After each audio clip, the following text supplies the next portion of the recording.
എനിക്കിന്ന് leg day ആടാ, leg day. ആണോ? എനിക്കിന്ന് സൈക്കിൾ ഔട്ട് ആടാ. നിനക്ക് എന്ന് സൈക്കിൾ ഔട്ട് ആണല്ലോടെ? കുടിക്കുമോളെ? വേണ്ട കുടിക്കണ്ടേ? വേണ്ട. എന്താ നോക്കുന്നേ?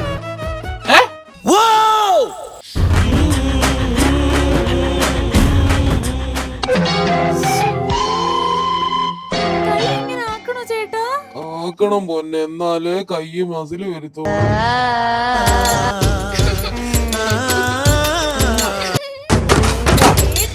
വലിക്കേ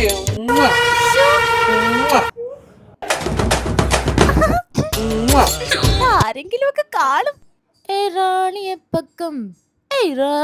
പക്കം രാജാ. നിന്റെ ചെക്കനോടെ കിടന്ന് എന്തോടെ കാണിക്കുന്നേ? എന്തോ കാണിച്ചടി? അല്ല, എനിക്ക് ചെറുക്കനില്ലല്ലോ. നിനക്ക് ചെക്കനില്ലടി, നിനക്ക് ചെക്കനില്ല, നിനക്ക് ചെക്കനില്ല. എത്ര വയസ്സുണ്ട്? 24 വയസ്സില്ലേ? 17 വയസ്സുള്ള പിള്ളേരെ കിടന്ന് കാണിക്കുന്നുണ്ടോ? നിനക്ക് ചെക്കനില്ല, നിനക്ക് ചെക്കനില്ല കാത്തു, നിനക്ക് ചെക്കനില്ലടി.